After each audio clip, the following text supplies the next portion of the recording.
Have you ever wondered how you would survive in medieval times? What would you eat? Where would you sleep? How would you keep warm when the cold winds blew across the village fields? Tonight, we will gently drift back in time, walking quietly through muddy streets, entering small cottages with flickering candlelight, and discovering the slow, simple, and often harsh routines of daily medieval life. This is Boring History for Sleep, and tonight we'll see what it truly meant to live, work, and sleep in the medieval world.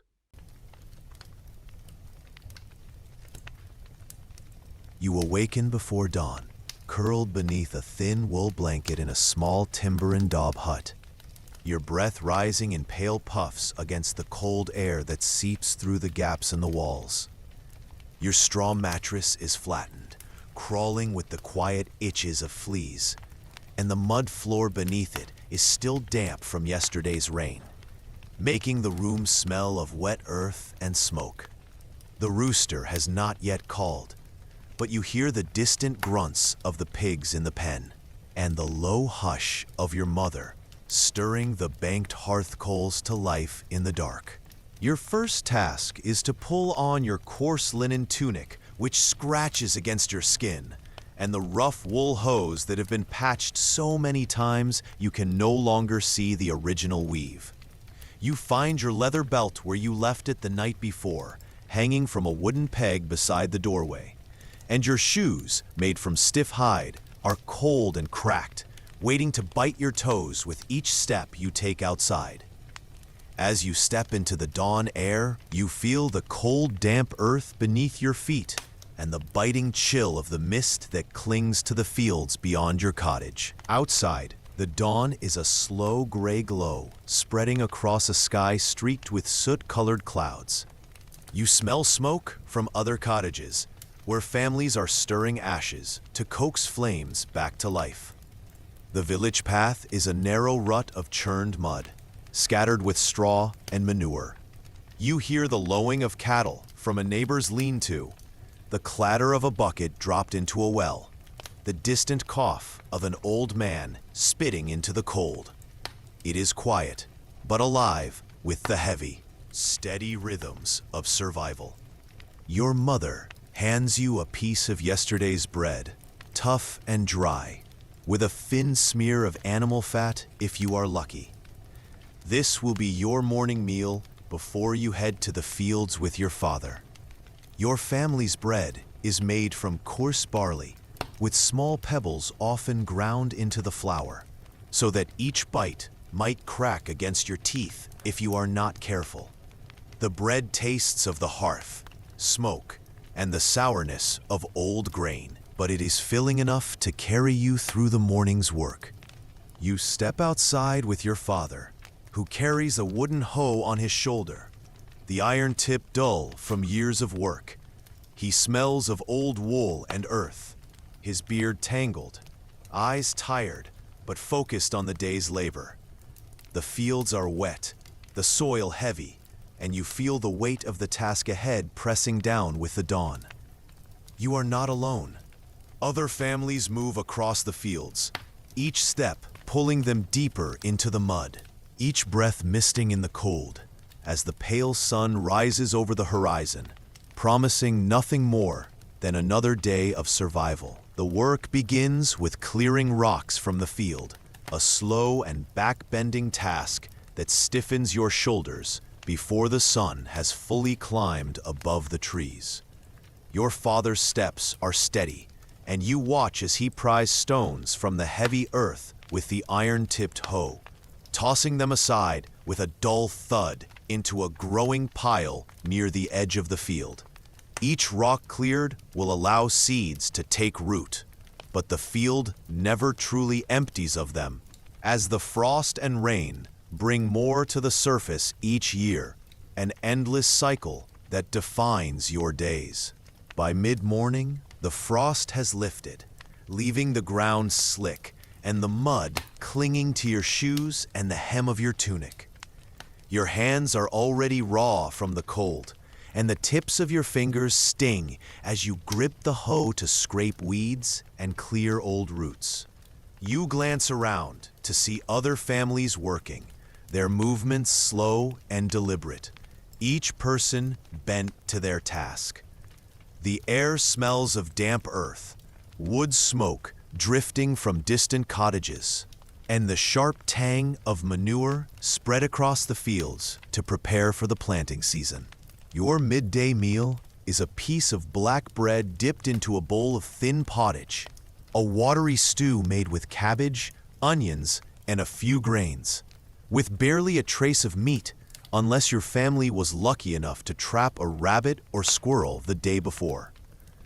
You squat near a low stone wall to eat, the steam from the pottage rising briefly before the cold air steals it away. Around you, other workers do the same, huddled in small groups, sharing a few quiet words before returning to work. There is no pause, only a brief slowing of the day's pace. In the afternoon, you help gather firewood from the edge of the nearby forest.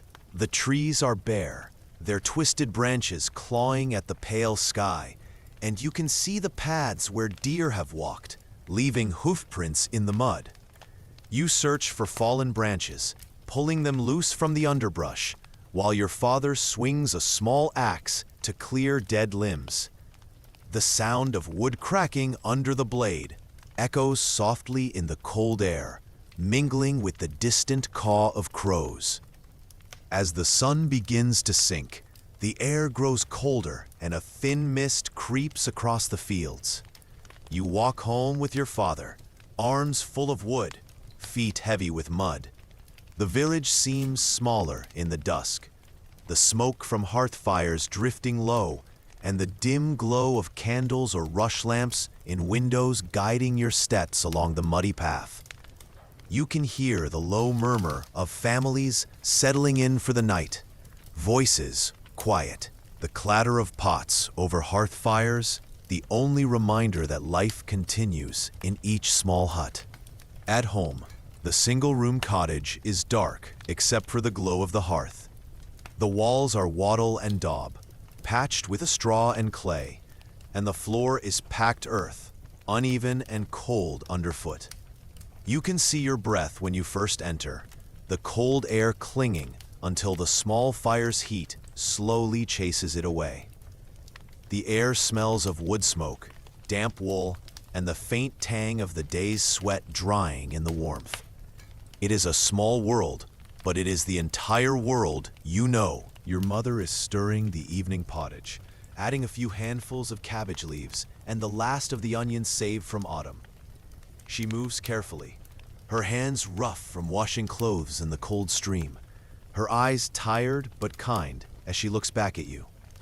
The pot bubbles softly, the steam filling the small room with a simple, comforting scent. The pottage is thin, but it is warm, and on nights like this, warmth is enough. Dinner is eaten sitting on low stools or the ground, with each person holding a wooden bowl. You dip a piece of coarse bread into the hot pottage, letting it soak before biting into it. The warmth spreads through your body as you eat, the quiet of the room broken only by the crackling of the fire and the soft sounds of your family eating. There is no conversation, only a shared silence of survival and the small comfort of a full belly, however plain the meal may be. After dinner, the chores continue. You help your mother mend a tear in your tunic, the needle and coarse thread pulling through the rough wool under the flicker of a single candle. Your father checks the small tools used for the fields, sharpening a blade with slow, careful strokes on a whetstone, the sound of metal against stone steady in the quiet room. Each task is done slowly, patiently, because each item is precious and must last as long as possible. When the chores are done, your family sits quietly, the only light coming from the dying embers of the fire and the soft flicker of the candle. Your parents speak in low voices about the next day's work, about the weather, about whether the harvest will be enough this year. You listen, your head resting against the rough wood of the wall, the warmth of the fire lulling you towards sleep.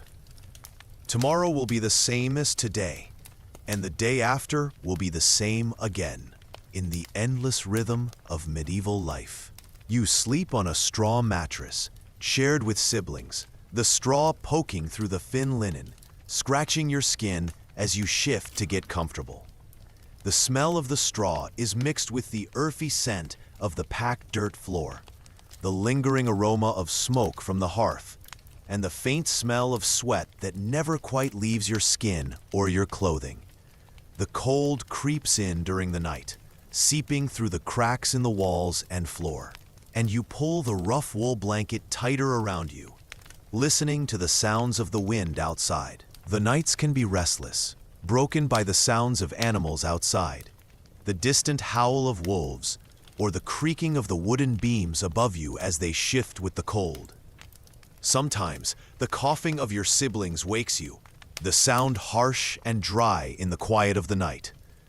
Illness is a constant shadow, an ever-present fear in a world without doctors, where herbal remedies and prayers are the only protection you have against fevers and chills. Before dawn, your mother rises to stir the coals of the fire back to life, adding thin pieces of wood until the flames catch and light the room with a soft glow. You wake to the sound of her moving around, the rustling of her skirts, the soft clink of the iron pot being moved into place over the fire for the morning's thin porridge. The smell of wood smoke fills the air again, and the warmth of the fire slowly spreads across the small room, chasing away the cold of the night. The morning begins with chores. You sweep the dirt floor with a bundle of twigs, pushing the dust and stray bits of straw toward the door, while your siblings help fetch water from the nearby stream, carrying heavy wooden buckets back and forth, careful not to spill. The water is cold, and your hands ache from the chill. But water is precious, needed for cooking, drinking, and washing. The routine is the same each day, an unchanging rhythm that marks the passing of time. After the morning chores, you help with tending the small garden behind the cottage, pulling weeds from around the cabbages and onions, checking the progress of the beans climbing up wooden poles. The soil is dark and moist under your fingers, and you can feel the small roots as you tug at the weeds, careful not to disturb the plants you are trying to protect. The garden is a lifeline, providing food for your family, and each plant is carefully tended, each leaf inspected, each weed pulled to give the vegetables a chance to grow. You can hear the distant sound of the village church bell ringing, marking the hours, calling the villagers to prayer, or signaling important moments in the day. The bell's sound is a reminder of the church's constant presence in your life, guiding the rhythm of your days and seasons. The church is the center of the village, a place of worship, gatherings, and judgments, its stone walls cold and its air heavy with the scent of incense and candle wax during services. Even as a child, you are aware of the strict hierarchy that shapes your world. There are those who own the land, and there are those who work it. Your family belongs to the latter, bound to the land of the local lord, owing him labor, goods, and loyalty in exchange for the right to live and farm a small piece of earth. The lord's manor is a distant place, a stone building on a hill, surrounded by walls and guarded gates. A reminder of power and the structure that rules your life. You have heard stories of other villages, of markets filled with traders and goods, distant towns where people live differently, with more wealth and comforts you can hardly imagine. These stories reach your village through travelers and wandering monks, bringing news of the outside world. But for now, your world is small, bounded by the fields, the forest, and the sky above you. Each day a repetition of the last. Each season a cycle of planting, tending, and harvesting. As the sun climbs higher, The village begins to stir fully. The market square fills slowly with the sounds of barter and conversation. But your family rarely ventures that far. Instead, you spend the day in the fields, bending beneath the weight of toil, planting seeds, harvesting grain, or mending fences. Your hands are rough and cracked from the work, and the sun burns your neck. But there is a quiet pride in the steady rhythm of labor, the knowledge that your work sustains life. Meals are simple and frugal. Bread made from coarse rye or barley, sometimes supplemented with porridge or vegetable stew if the harvest was good. Meat is a rarity, reserved for festivals or special occasions, replaced daily by pulses and preserved fish. Your family eats together in the dim light of the hearth, sharing what little there is, the food barely filling, but sustaining enough to keep going. The afternoon brings more work, tending to the animals, repairing tools, or helping your mother spin wool or sew clothes. The rhythm is unchanging but necessary, the hours slipping by quietly. Time is measured by the tasks at hand, by the rising and setting sun, by the tolling of the church bell. Evenings are short and dark, spent in close quarters with family, the flicker of candles casting long shadows on the mud-plastered walls.